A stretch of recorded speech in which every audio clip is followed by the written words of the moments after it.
Hi guys and welcome back to the channel Deepak Yadav Education. Welcome to the daily current affairs of 12th of September 2023. तो guys आज है तारीख 12 सितंबर 2023 और है Tuesday. आज की तारीख से जितने भी मोस्ट इंपॉर्टेंट करंट अफेयर्स बनेंगे उन सभी करंट अफेयर्स को हम यहाँ पर डिटेल से डिस्कस करेंगे। ये वीडियो यूपीएससी और स्टेट पीएससी के पॉइंट ऑफ व्यू से काफ़ी ज़्यादा इंपॉर्टेंट हो जाता है। तो चलो शुभ आरंभ करते हैं। बट दोस्तों आगे बढ़ने से पहले मैं आपको बता दूं, हर रोज़ मॉर्निंग में राइट टाइम 5 बजे आपको ये वीडियो इसी चैनल पर मिल जाता है। तो आज कौन कौन समय पर वीडियो में प्रेजेंट हो चुका है नीचे लाइव चैट में ज़रूर से मेंशन करना। इस लेक्चर में हम लोग मेजरली इंडियन एक्सप्रेस के ऊपर फोकस करते हैं, लेकिन इसके साथ साथ जो बाकी सारे इंपॉर्टेंट सोर्सेज हैं जैसे PIB, down to earth, Livemint, सभी के न्यूज़ आर्टिकल्स को प्रॉपर बैकग्राउंड इन्फॉर्मेशन के साथ में कवर करते हैं। दोस्तों एक बहुत इंपॉर्टेंट पॉइंट, अगर आप लोगों को ये जो लेक्चर है इसका भरपूर मात्रा में फ़ायदा उठाना है तो पूरे लेक्चर को देखना है। रीज़न, कारण यह है क्योंकि लास्ट में आपसे एक टेस्ट लिया जाएगा। लास्ट में डेली बेसिस पे आपसे एक एमसीक्यू की प्रैक्टिस करवाई जाती है। तो पूरे लेक्चर को अच्छे से सुनने के बाद में उस टेस्ट को अटेम्प्ट करना, उससे जो भी आपका स्कोर आएगा उसको नीचे कमेंट सेक्शन में लिखना। आपको एक हाई कॉन्फिडेंस आता हुआ नजर आएगा। बाकी अगर आपको इस लेक्चर का पीडीएफ वगैरह चाहिए तो उसके लिए सीधा आपको टेलीग्राम पर जाना है। वहाँ पे जाके सर्च बॉक्स में लिखना है दीपक यादव एजुकेशन यूपीएससी। आपको ये वाला टेलीग्राम चैनल मिलेगा। यहाँ से आप डेली बेसिस पे इस लेक्चर के पीडीएफ को डाउनलोड कर पाओगे। और अगर आप लोग मेरे साथ में पर्सनली जुड़ना चाहते हो तो उसके लिए इंस्टाग्राम पे जाना है। अगेन वहाँ पे फिर से लिखना है दीपक यादव एजुकेशन। मेरा प्रोफाइल मिलेगा जहाँ पर ऑलरेडी 13,000 से ज़्यादा लोग जुड़ चुके हैं। आप भी मेरे साथ में पर्सनली वहाँ पे जुड़ सकते हो। नाउ फाइनली स्टार्ट करते हैं आज के रेलिवेंट सेशन को। सबसे पहले आर्टिकल में हम बात करेंगे चेरियाल स्क्रॉल पेंटिंग के बारे में। दोस्तों ये पेंटिंग है, तो इस वजह से इस आर्टिकल को सिंपली हम लोग GS paper number 1 art and culture के पॉइंट ऑफ व्यू से लिंक कर पाएंगे। तो स्क्रॉल पेंटिंग चर्चा में है और पेंटिंग्स को लेकर कई सारे जो क्वेश्चंस है वो बनते रहते हैं। For example UPSC Gond painting को लेकर भी सवाल पूछ चुका है। तो अब यहाँ पे सवाल ये उठता है कि आखिरकार ये पेंटिंग न्यूज़ में क्यों आई है। न्यूज़ में इसलिए आई क्योंकि हाल ही में आपने देखा G20 का समिट चला भारत में। 9 से 10 सितंबर तक यहाँ पर ये बड़ा समिट हुआ जिसमें दुनिया भर के जो वर्ल्ड लीडर्स हैं वो इंडिया में आए। स्पेशली दिल्ली के अंदर ये समिट चला। तो उस दौरान यहाँ पर आपने देखा होगा हस्बैंड वाइफ अगर कोई है तो वो सब अपने साथ में आए, पूरी फैमिली के साथ में उस मीटिंग को यहाँ पे अटेंड किया। अब होता यहाँ पर यह है कि इसी G20 समिट के अंदर में जो लोग इकट्ठे हुए थे, वर्ल्ड लीडर्स इकट्ठे हुए थे, उनको यहाँ पर ये चेरियाल स्क्रॉल पेंटिंग प्रेजेंट की गई है। इस वजह से यहाँ पर ये जो पेंटिंग है वो न्यूज़ में है। अब ये कारण आपसे एग्जामिनेशन में नहीं पूछा जाएगा। जो एग्जामिनेशन में पूछा जाएगा ऑब्वियस सी बात है उस पेंटिंग के बारे में पूछा जाएगा। तो ये जो पेंटिंग है बहुत ही पॉपुलर, बहुत ही प्रसिद्ध पेंटिंग आपको देखने को मिलेगी। यहाँ पर ना इस पेंटिंग के अंदर मैं कह सकता हूँ एक प्रकार की नक्काशी आर्ट है। बहुत सारी नक्काशियाँ की जाती हैं यहाँ पर, ठीक है। और ये जो आर्ट फॉर्म है ये हमारे तेलंगाना राज्य को बिलोंग करता है। Very very important. ये जो आर्ट फॉर्म है ये बहुत ही यूनिक है। हमारे स्पेशली तेलंगाना का ये पूरा यूनिक आर्ट फॉर्म है। साथ ही साथ में ज़्यादातर आप देख पाओगे ये जो आर्ट फॉर्म है इसको हैदराबाद के अंदर भी आज के समय पर बनाया जाता है। अब दोस्तों यहाँ पे जो ये नक्काशियाँ आप लोग देख रहे हो ना, ये नक्काशियाँ करने वाले एक कलाकार होते हैं, एक आर्टिस्ट होते हैं। जैसे यहाँ पर आप देख पाओगे ये दोनों व्यक्ति हैं, इन्होंने यहाँ पर इस पूरे स्क्रॉल पेंटिंग को तैयार किया। क्योंकि स्क्रॉल पेंटिंग है तो ये बहुत ही ज़्यादा लंबी लंबी पेंटिंग्स हुआ करती थी। अब धीरे धीरे यहाँ पर क्या हुआ, इन पेंटिंग्स को शॉर्ट किया जा रहा है और आज के समय पर कुछ इस प्रकार की जो ये पेंटिंग्स हैं वो अभी बनने लगी हैं, ठीक है। तो यहाँ पर जो हमारे तेलंगाना के आर्टिस्ट हैं वो लंबे समय से इस पेंटिंग को बना रहे हैं। तेलंगाना का जो कल्चर है उसको यहाँ पर इन पेंटिंग्स के अंदर में लगातार दिखाया जा रहा है। इवन यहाँ पर जो ये ट्रेडिशनल आर्ट फॉर्म है, ऐसा नहीं है कि ये बहुत नई आर्ट है, बहुत लंबे समय से, बहुत पुराने ज़माने से यहाँ पर इस आर्ट को परफॉर्म किया जा रहा है। और इस आर्ट के अंदर में यानी जब पेंटिंग्स तैयार की जाती हैं तो स्टोरी को समझाया जाता है और बहुत डिटेल से यहाँ पर सारी चीज़ें आपको देखने को मिलेंगी। अब सबसे पहले अगर हम बात करेंगे इन पेंटिंग्स का थीम क्या होता है, विषय क्या होता है, किस विषय पर ये पेंटिंग्स बनाई जाती हैं, बहुत इंपॉर्टेंट पॉइंट है दोस्तों। ध्यान रखना कि ये जो पेंटिंग्स बनाई जाती हैं ये इंडियन एपिक्स के ऊपर ज़्यादातर आपको देखने को मिलेंगी। एपिक्स की मैं बात कर रहा हूँ तो यानी कि जैसे हमारे महाभारत हो गया, रामायण हो गया, है ना, शिव पुराण हो गया, उसके बाद में मार्कंडे पुराण हो गया। तो यहाँ पर ये कुछ इंपॉर्टेंट एपिक्स हैं, इनके थीम के ऊपर यहाँ पे ये जो पेंटिंग्स है वो बनाई जाती हैं, या पुराण्स के ऊपर भी यहाँ पर ये जो पेंटिंग्स है ये बनाई जाती हैं। ये बहुत इंपॉर्टेंट पॉइंट है, ज़रूर से आपने ध्यान में रखना है। बात करेंगे इन पेंटिंग्स के इंपॉर्टेंट कैरेक्टरिस्टिक्स क्या हैं। सबसे पहला जो कैरेक्टरिस्टिक्स है वो ये है, इन पेंटिंग्स के अंदर में जो बैकग्राउंड है वहाँ पर सबसे ज़्यादा रेड कलर का यूज़ किया जाता है। फॉर एग्जांपल यहाँ पर आप चाहे ये पेंटिंग देख पा रहे होंगे या दूसरा एग्जांपल आप देख पाओगे ये वाला पेंटिंग आपको नज़र आएगा। सभी के अंदर में जो रेड कलर है वो प्रोमिनेंट है, सबसे ज़्यादा बैकग्राउंड में इसी रेड कलर का यूज़ किया जाता है।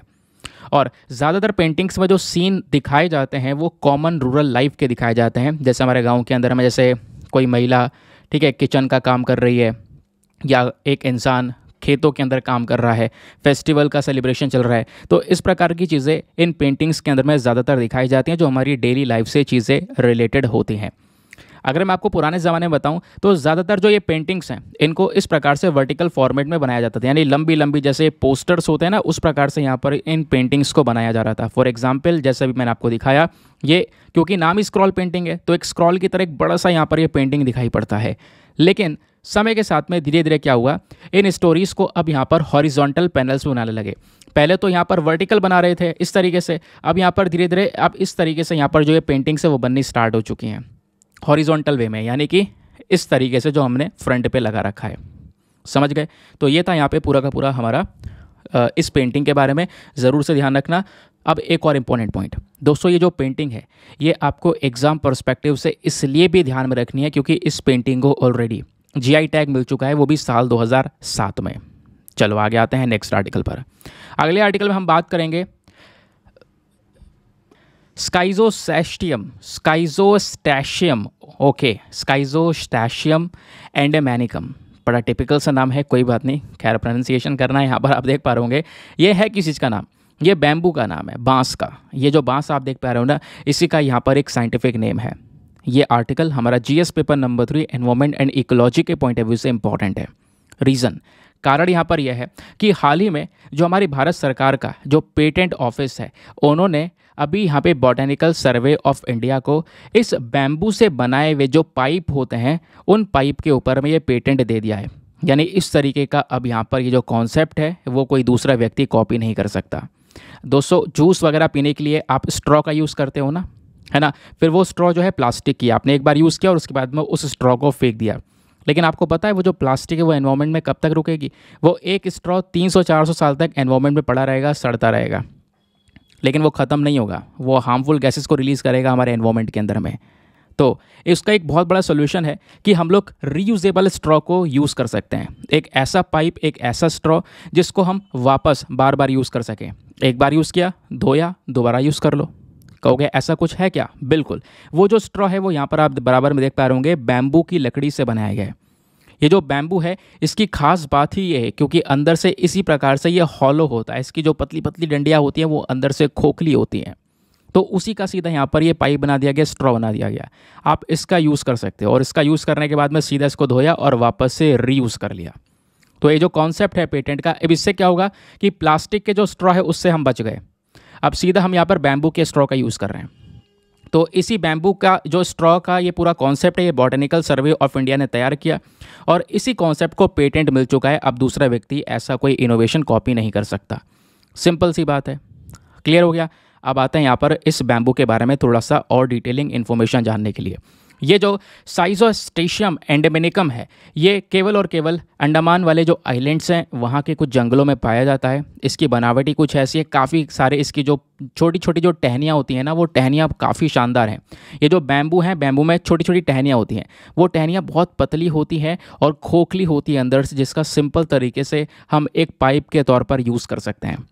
और दोस्तों, जब ये बैम्बू लगता है ना, किसी आप खेत में लगा हुआ इस वाले बैम्बू को देखोगे जिसकी हम बात कर रहे हैं, तो उस पर सफ़ेद कलर के छोटे छोटे फ्लावर्स आते हैं और गुच्छे बन बनकर अलग अलग क्लस्टर्स में ये फ्लावर्स आपको देखने को मिलेंगे।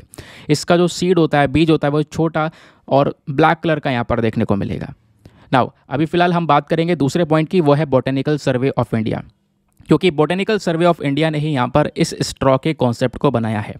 तो botanical survey of India specially हमारे पेड़ पौधों को लेकर काम करता है, उसी की एक रिसर्च ऑर्गेनाइजेशन है। ये बॉटेनिकल सर्वे ऑफ इंडिया हमारे ministry of environment, forest and climate change के अंडर में भी काम करता है, ध्यान रखना।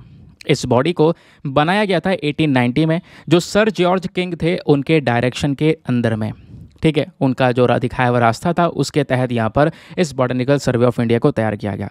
इस ऑर्गेनाइजेशन का, इस संगठन का मेन मकसद है जो भी हमारे पेड़ पौधे हैं, नए नए स्पीशीज़ हैं, उनका कलेक्शन करना, उनका सारा डेटा अपने पास में रखना, उनके प्रोटेक्शन की बात करना, उनके ऊपर रिसर्चेस करना। समझ गए? इसका हेडक्वार्टर कहाँ पर है? तो कोलकाता में इसका हेडक्वार्टर है। वनडे एग्जामिनेशन में आपसे डायरेक्टली पूछा जा सकता है। अगले आर्टिकल पर आते हैं। नाउ नेक्स्ट आर्टिकल पर बढ़ने से पहले मेक श्योर करना वीडियो पे जो लाइक का बटन है उसको प्रेस कर देना। यार हमारा एक छोटा सा टारगेट होता है 2000 प्लस लाइक्स का, प्लीज़ आप उसको पहुंचा सकते हो, इतना सपोर्ट कर सकते हो, ठीक है। तो प्लीज़ अभी यहाँ तक पहुँच चुके तो फटाफट लाइक के बटन पर प्रेस करो और इसको 2000 का टारगेट पूरा करो। चलो आते हैं नेक्स्ट आर्टिकल पर। अगले आर्टिकल में बात की जा रही है सेंट्रल एम्पावर्ड कमेटी के बारे में। अब ये जो कमेटी है ये भी हमारे GS paper number 3 environment ecology के पॉइंट ऑफ व्यू से रेलिवेंट है। तो खबर क्या है, हाल ही में सुप्रीम कोर्ट ऑफ इंडिया ने, जो भारत का सुप्रीम कोर्ट है, इन्होंने एक ग्रीन वॉचडॉग कमेटी और साथ ही साथ में यहाँ पर सेंट्रल एम्पावरमेंट कमेटी, ये जो कमेटी है ये कमेटी हमारी मिनिस्ट्री ऑफ एनवायरमेंट को सौंप दी है। इस वजह से यहाँ पर ये न्यूज़ में है, या कह सकते हो सुप्रीम कोर्ट ने ही यहाँ पर इस प्रकार की जो कमेटी है ना इसको सेटअप किया है, सेंट्रल पावर्ड कमेटी को। ये सेंट्रल एम्पावरमेंट कमेटी जो है इसका मेन मकसद हमारा एनवायरमेंट से है, जो हमारा पूरा का पूरा पर्यावरण है इसकी सुरक्षा करने का ये काम करती है। तो इसका इतिहास क्या है मैं आपको थोड़ा सा इसके बारे में समझाता हूँ। दोस्तों ये जो सेंट्रल एम्पावर्ड कमेटी है ना, इसको बनाया गया था साल 2002 में और इसको वापस से रिकॉन्स्टिट्यूट किया गया 2008 में। और ये काम किसने किया था, सुप्रीम कोर्ट ने किया था, ध्यान रखना। ये जो कमेटी है इसको तैयार किया गया ताकि जो एनवायरमेंटल कंजर्वेशन की बात आती है, यानी कि जब हम लोग अपने एनवायरमेंट की, पर्यावरण की सुरक्षा की बात करेंगे, उसके प्रोटेक्शन की बात करेंगे, तो उस पर्टिकुलर कॉन्सेप्ट में एक वॉच डॉग की तरह ये कमेटी काम करेगी। उस पर्टिकुलर सिनेरियो में यहाँ पर ये कमेटी उतरने का काम करेगी। और इस कमेटी के अंदर पिछले कुछ समय पर कुछ बदलाव करे गए, चेंजेस करे गए। जैसे ministry of environment, forest and climate change के अकॉर्डिंग बात करें हम, तो इन्होंने यहाँ पर एक नोटिफिकेशन जारी किया और बोला कि जो ये सेंट्रल एम्पावर्ड कमेटी है ना, इसको हमें एक परमानेंट स्टैच्यूटरी बॉडी का दर्जा दे देना चाहिए ताकि एनवायरमेंटल इश्यूज़ जितने भी हैं उनको ये आराम से हैंडल कर सके। अब ये जो नई कमेटी बनकर आ रही है, इस नई कमेटी के अंदर में कौन कौन होगा, इसका कॉम्पोजिशन क्या होगा, कितने चेयरमैन होंगे, ये सब कुछ आपने पता होना चाहिए।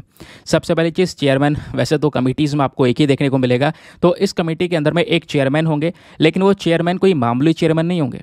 वो चेयरमैन को कम से कम एनवायरमेंट, फॉरेस्ट और वाइल्ड लाइफ की फील्ड में 25 साल का एक्सपीरियंस होना चाहिए, तब जाके यहाँ पर वो इस पद पर बैठ सकते हैं। और जो एज लिमिट होगी चेयरमैन की, वो यहाँ पर 66 ईयर्स होगी, 66 साल की यहाँ पर वो एज लिमिट तक जो ये इस कमेटी इसमें सर्व कर सकते हैं। और जो पद है वो बेसिकली एडिशनल सेक्रेटरी की रैंक से नीचे का पद तो होना ही नहीं चाहिए। और जो मेंबर सेक्रेटरी होंगे इसके, ठीक है, ये तो मैंने बात की ऊपर चेयरमैन की। उसके बाद इसी कमेटी के अंदर में कुछ आपको मेंबर सेक्रेटरी देखने को मिलेंगे, और वो जो मेंबर सेक्रेटरी होंगे वो बेसिकली एक फुल टाइम सर्विंग ऑफिसर आपको देखने को मिल जाते हैं। हमारी भारत सरकार के अंदर में एक फुल टाइम सर्विंग ऑफिसर की तरह वो काम करेंगे।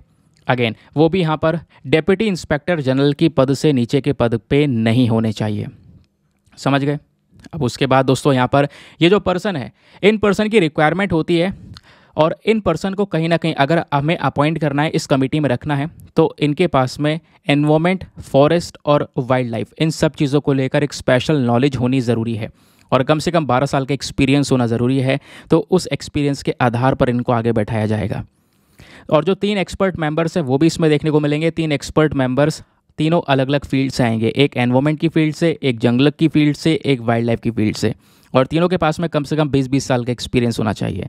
तो ये जितने भी मेंबर्स आपको देखने को मिलेंगे इस कमेटी के अंदर में, ये मेंबर्स नॉमिनेट कौन करेगा, तो इन मेंबर्स को नॉमिनेट करने का काम करेगी हमारी केंद्र सरकार, और 3 साल का टेन्योर यानी 3 साल का इनका पूरा का पूरा जो कार्यकाल है वो रहने वाला है। आगे आते हैं नेक्स्ट आर्टिकल पर। अगले आर्टिकल में यहाँ पे बात की जा रही है पाइको फ्लेयर जेट्स के बारे में। तो जो पाइको फ्लेयर जेट्स हैं ये हमारा UPSC GS paper number 3 science and tech के पॉइंट ऑफ व्यू से इंपॉर्टेंट है। ये जो फ्लेयर आपको वर्ड दिख रहा है तो आप समझोगे कहीं ना कहीं हमारे सन से रिलेटेड है। जो हमारा सूर्य होता है ना, सूर्य में से इस प्रकार की लपटें निकलती हैं कभी कभी, और वही लपटें अब की बार पकड़ी गई हैं, डिटेक्ट करी गई हैं। तो इसी की स्टडी की गई है, जिस वजह से यहाँ पर ये न्यूज़ में है। तो वही डिस्कस करेंगे आखिरकार ये पाइको फ्लेयर जेट्स होती क्या है, समझ गए। तो जो हमारे रिसर्चर्स हैं, उन रिसर्चर्स ने क्या किया, सोलर ऑर्बिटर एयरक्राफ्ट का यूज़ किया। दोस्तों यहाँ पर ना क्या है मैं आपको बताऊँ, सूरज के ऊपर कई सारे मिशंस भेजे गए हैं, और उसी के साथ साथ यहाँ पर एक सोलर ये जो एयरक्राफ्ट ऑर्बिटर है ये भी भेजा गया है।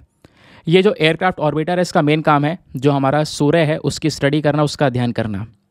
तो दोस्तों यहाँ पर ये जो सोलर ऑर्बिटर एयरक्राफ्ट है ये किस किस ने भेजा था, ये एक जॉइंट मिशन है, यूरोपियन स्पेस एजेंसी और साथ ही साथ में जो यूएस की स्पेस एजेंसी है नासा, इन दोनों ने मिलकर यहाँ पर इस एयरक्राफ्ट मिशन को भेजा था।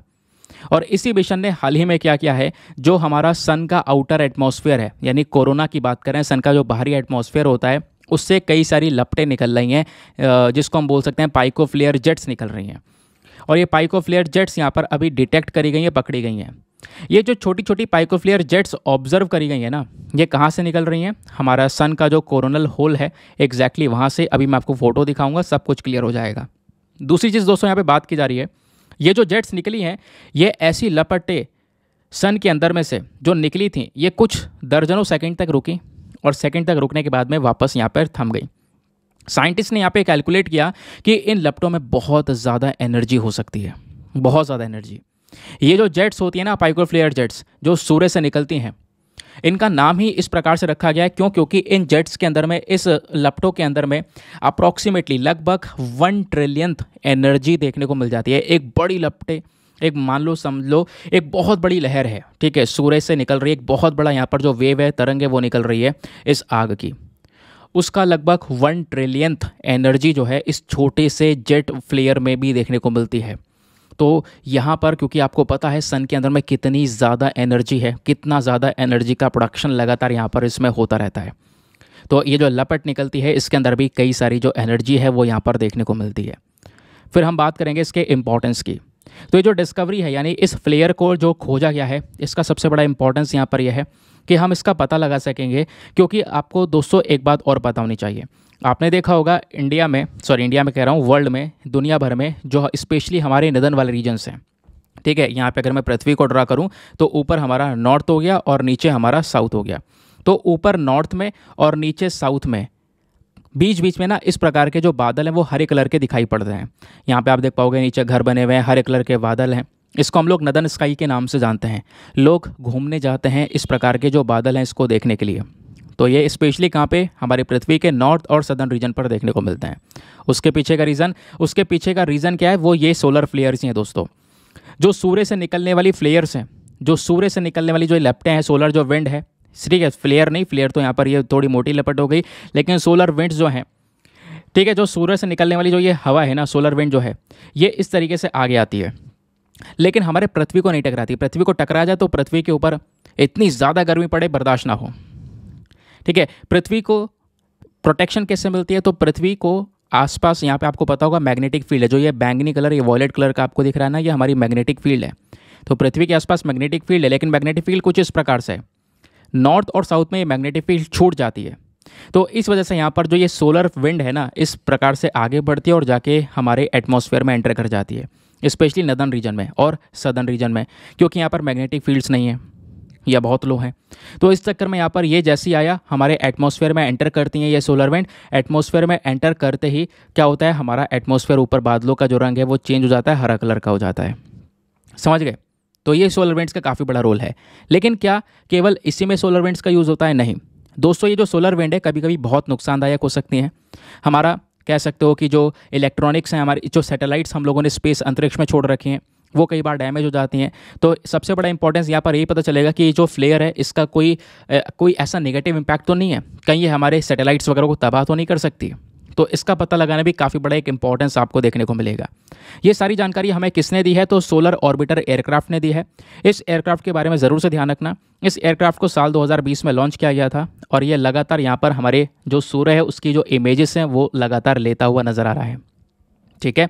और बहुत सारा जो डेटा है उसको इस एयरक्राफ्ट ने कलेक्ट करके हमारे पास में भेजा है।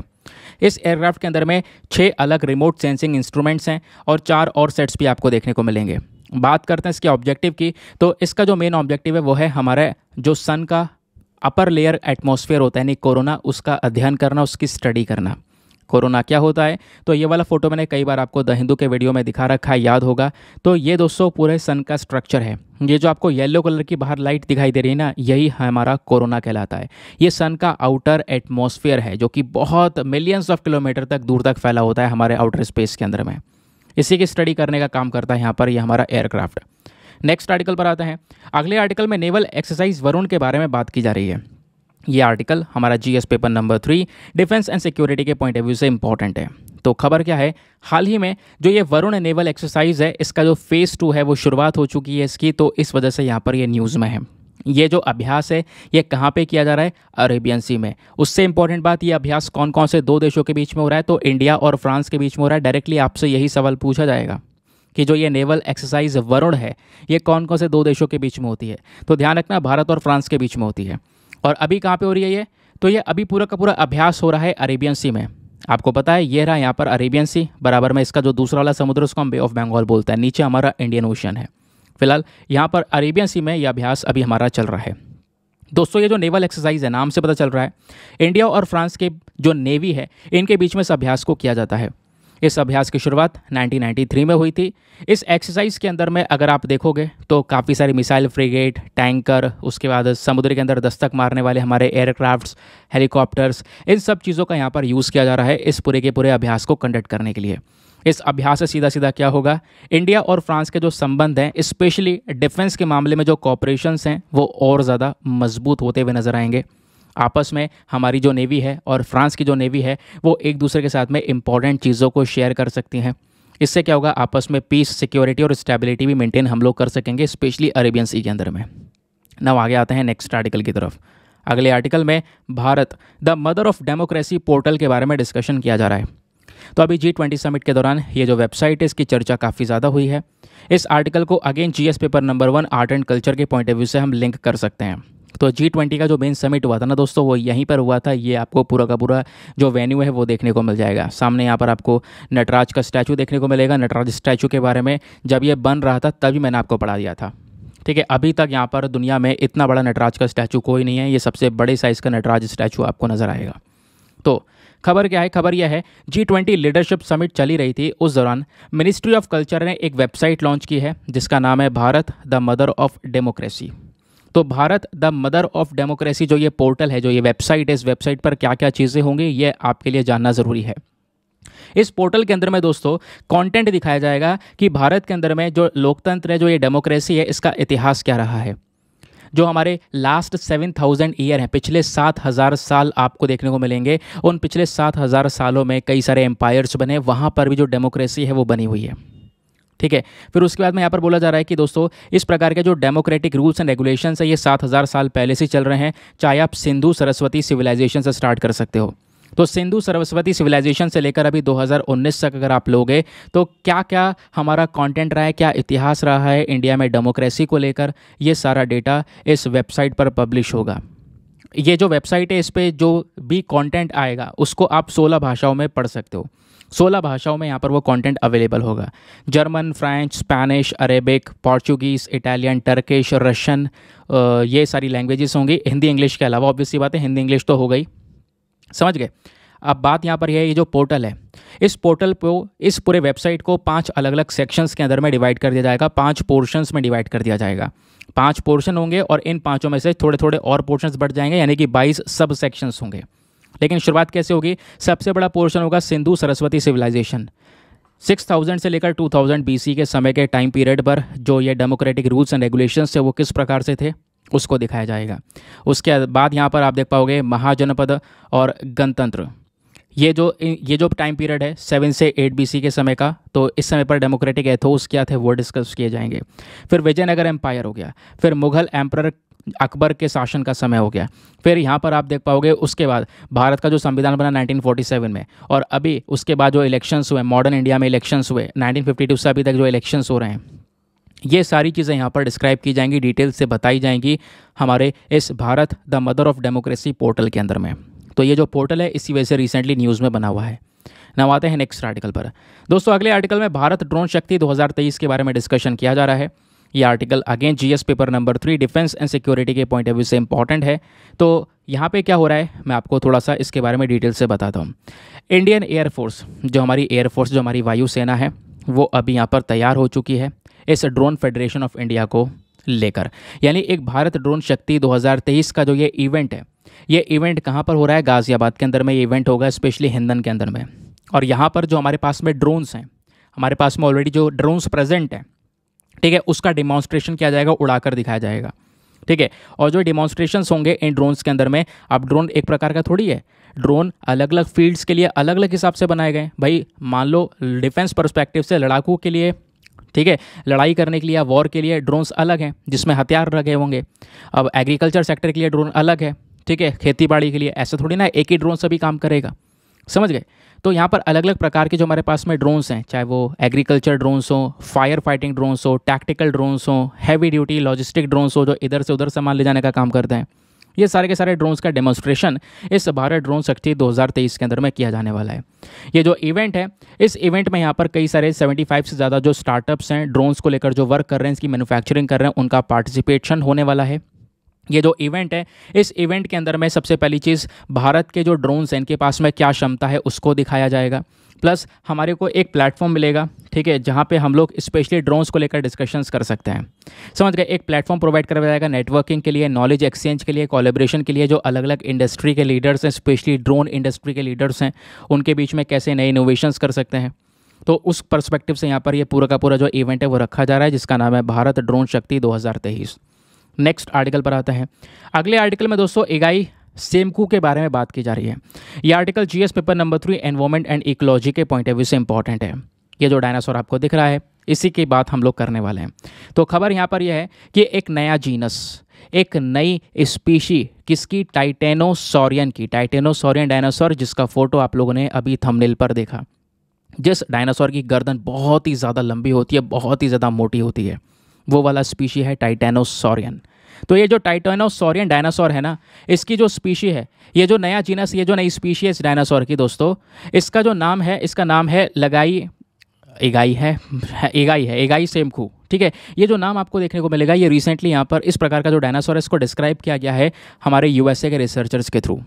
और बोला है यहाँ पर कि जो ये डायनासोर है ना, इसकी गर्दन बहुत ही ज़्यादा बड़ी है, प्लांट ईटिंग है, यानी पेड़ पौधे खाने का काम करता है, और ये टाइटेनोसॉरियन कहलाता है, टाइटेनोसॉरिया। तो इस प्रकार से यहाँ पर आप फोटो देख पाओगे। ये डायनासोर कुछ इस प्रकार से हुआ करते होंगे जब भी डायनासोर पाए जाते थे, तब की बात की जा रही है। ये डायनासोर आज से लगभग 75 मिलियन साल पहले देखने को मिला करते थे, 75 मिलियन ईयर्स अगो, यानी हमारा लेट क्रिटेशियस एपोक की हम लोग बात कर रहे हैं। यानी कि आपको पता होगा, जैसे मैंने आपको पढ़ा रखा है ये जियोलॉजिकल टाइम स्केल, पृथ्वी का फॉर्मेशन कब हुआ था, आज से 4.6 बिलियन ईयर्स एगो यहाँ पे पृथ्वी बनकर आई थी। उसके बाद क्या हुआ, धीरे धीरे नए नए टाइम पीरियड्स आए।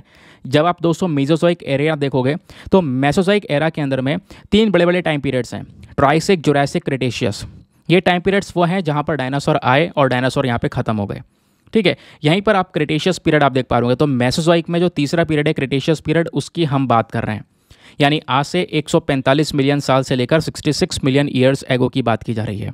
तो एक बहुत लंबा एपोक था, बहुत लंबा समय था, उस दौरान यहाँ पर ये डायनासोर्स देखने को मिला करते थे। ऐसी इन्फॉर्मेशन हमारे पास में निकल कर आ रही है, समझ गए।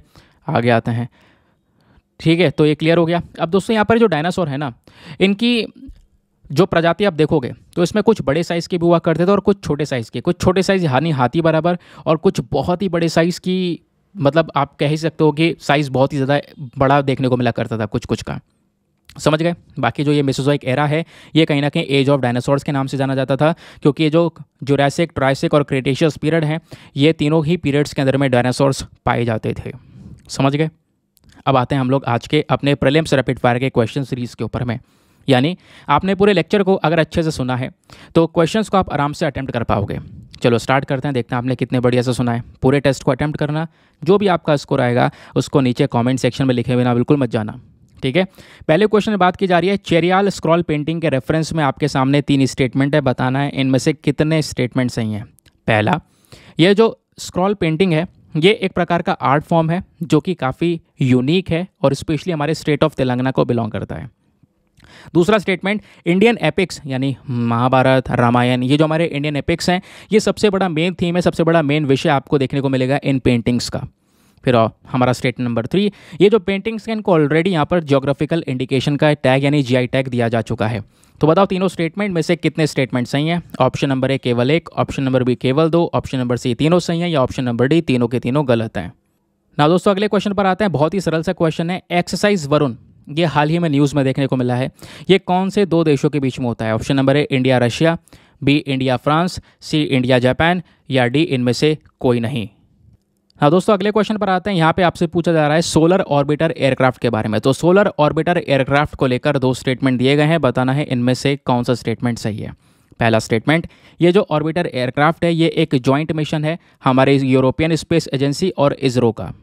सेकेंड स्टेटमेंट, इस मिशन को इस एयरक्राफ्ट को लॉन्च किया गया था ताकि हम जो हमारे सन का एटमॉस्फेयर है, खासकर जो अपर वाली लेयर है, उसको स्टडी कर सकें। तो बताओ दोनों स्टेटमेंट में से कौन सा स्टेटमेंट सही है? ऑप्शन नंबर ए केवल 1 only, option number B 2 only, C दोनों सही हैं या डी दोनों गलत हैं। नाउ नेक्स्ट क्वेश्चन पर आते हैं। अगले क्वेश्चन में सेंट्रल एम्पावरमेंट कमेटी को लेकर बात की जा रही है। तो सेंट्रल एम्पावर्ड कमेटी को लेकर 2 स्टेटमेंट है, बताना है इनमें से कौन सा स्टेटमेंट सही है। पहला स्टेटमेंट बोलता है ये जो कमेटी है इसको सुप्रीम कोर्ट के थ्रू सेटअप किया गया है। सेकेंड स्टेटमेंट बोलता है कि इस कमेटी का जो मेन मकसद है, जो हमारा एनवायरमेंटल कंजर्वेशन है उसको लेकर डील करना, हमारे एनवायरमेंट प्रोटेक्शन की बात करना। तो बताओ दोनों स्टेटमेंट में से कौन सा स्टेटमेंट सही है? Option number A 1 only, B 2 only, C दोनों सही हैं या डी दोनों के दोनों गलत हैं? एक सेकेंड यार। ना दोस्तों नेक्स्ट क्वेश्चन पर आते हैं। अगेन बहुत ही आसान सा क्वेश्चन है। साइजोस्टैशियम एंडेमेनिकम, ये हाल ही में न्यूज़ में देखने को मिला है, ये क्या है? ऑप्शन नंबर ए, क्या ये बैम्बू की कोई स्पीशी है? बी, क्या ये कोई इन्वेजिव प्लांट है? सी, क्या ये फ्रॉग की कोई नई प्रजाति है? या डी इनमें से कोई नहीं? बताओ इसका सही उत्तर क्या होना चाहिए। नाउ नेक्स्ट क्वेश्चन पर आता है। यहाँ पे आपसे पूछा जा रहा है which one of the following is the best description of एगाई सेमकू। एगाई सेमकू जो हाल ही में न्यूज़ में देखने को मिला है, ये क्या है? ऑप्शन नंबर ए, क्या ये टाइटेनोसॉरियन डायनासोर की एक स्पीशी है? क्या ये एक इन्वेजिव एलियन स्पीशी है? या फिर कोई ट्राइबल ग्रुप है नॉर्थ ईस्ट इंडिया से? या फिर इनमें से कोई नहीं? बताओ इसका सही उत्तर क्या होना चाहिए। नाउ नेक्स्ट क्वेश्चन में आपसे पूछा गया भारत ड्रोन शक्ति 2023 को लेकर। भारत ड्रोन शक्ति 2023 को लेकर 2 स्टेटमेंट है, बताना है इनमें से कितने स्टेटमेंट सही हैं, कौन सा स्टेटमेंट सही है। पहला, यहाँ पर ये जो भारत ड्रोन शक्ति 2023 है ना, इसको ऑर्गेनाइज किया गया है इंडियन एयरफोर्स के थ्रू। दूसरा, इस इस इवेंट के अंदर में क्या करेंगे, हम भारत की ड्रोन इंडस्ट्री का फुल पोटेंशियल दिखाएंगे। बहुत सारे लाइव डिमॉन्स्ट्रेशंस चलेंगे इन ड्रोन्स के, यानी लाइव हम यहाँ पे डिमॉन्स्ट्रेशन करके दिखाएंगे अपने ड्रोन्स का। तो बता दोनों स्टेटमेंट में से कौन सा स्टेटमेंट सही है? ऑप्शन नंबर ए केवल पहला, option number B 2 only, option number C दोनों सही हैं, या ऑप्शन नंबर डी दोनों के दोनों गलत हैं। तो दोस्तों ये थे हमारे सारे के सारे क्वेश्चंस। आई होप आप लोगों ने मैक्सिमम क्वेश्चंस को बिल्कुल सही अटेम्प्ट किया होगा। चलो फिर हम स्टार्ट करते हैं और लास्ट वाले क्वेश्चन से आंसर को देखना शुरू करेंगे, ताकि आप चेक कर सको और रीमैच कर सको कितने क्वेश्चन आपने सही किए और कितने गलत किए हैं। अपना स्कोर नीचे कमेंट सेक्शन में ज़रूर लिख देना। तो यहाँ पे पूछा गया था भारत ड्रोन शक्ति 2023 को लेकर 2 स्टेटमेंट है, बताओ दोनों में से कौन सा स्टेटमेंट सही है। तो दोनों के दोनों स्टेटमेंट्स आपको करेक्ट देखने को मिलेंगे। C both 1 and 2 is the correct answer. फिर आपसे पूछा गया एगाई सेमकू को लेकर, बताओ कौन सा स्टेटमेंट सही है। तो पहला वाला स्टेटमेंट सही है, क्योंकि ये टाइटेनोसॉरियन डायनासोर की एक प्रकार की प्रजाति है। फिर आपसे पूछा गया साइजोस्टैशियम एंडेमेनिकम, ये हाल ही में न्यूज़ में, ये तो क्या है? तो ये बैम्बू की एक प्रजाति है, पता होगा, जिससे हम लोगों ने स्ट्रॉ को बनाया है। फिर आपसे पूछा गया सेंट्रल एम्पावरमेंट कमेटी को लेकर, बताओ दोनों स्टेटमेंट दिए गए कौन सा सही है। तो दोनों के दोनों स्टेटमेंट्स यहाँ पर करेक्ट हैं। फिर आपसे पूछा जाता है सोलर ऑर्बिटर एयरक्राफ्ट को लेकर 2 स्टेटमेंट है, बताओ दोनों में से कौन सा सही है। तो पहला वाला तो गलत है भाई सरासर। क्यों? देखो यहाँ पे बोला जा रहा है कि जो ये ऑर्बिटर एयरक्राफ्ट मिशन है, ये 2 स्पेस एजेंसी ने तैयार किया है। एक तो चलो यूरोपियन स्पेस एजेंसी हो गई, ये सही है। क्या दूसरा इसरो है? नहीं, इसरो नहीं है। दूसरा है यहाँ पे नासा, यानी अमेरिका की स्पेस एजेंसी। इस वजह से पहला स्टेटमेंट गलत है, बट दूसरा वाला स्टेटमेंट हमारा सही है, क्योंकि ये मिशन हमारे सन का जो अपर लेयर का एटमॉस्फेयर है उसकी स्टडी करने के लिए गया है। फिर नेक्सट क्वेश्चन में आपसे पूछा गया एक्सरसाइज वरुण कौन कौन से 2 देशों के बीच में किया जाता है। तो India France is the correct answer. फिर आपसे पूछा जाता है चेरियल स्क्रॉल पेंटिंग को लेकर, बताओ 3 स्टेटमेंट है, इनमें से कितने स्टेटमेंट सही हैं। तो तीनों के तीनों स्टेटमेंट्स करेक्ट हैं। तो दोस्तों बताओ कितने क्वेश्चन आप लोगों ने सही किए और कौन कौन से क्वेश्चंस आपके गलत हो चुके हैं। गलत हुए भी हैं तो परेशान ना होना, कल फिर से आपको क्वेश्चंस मिलेंगे, कल फिर से प्रैक्टिस करना, फुल कंसंट्रेशन के साथ में सुनना, डेफिनेटली धीरे धीरे इंप्रूवमेंट आता हुआ नजर आएगा। तो मिलते हैं आप लोगों से अगले वीडियो में। आज के लिए bye bye, have a nice day, thank you and जय हिंद।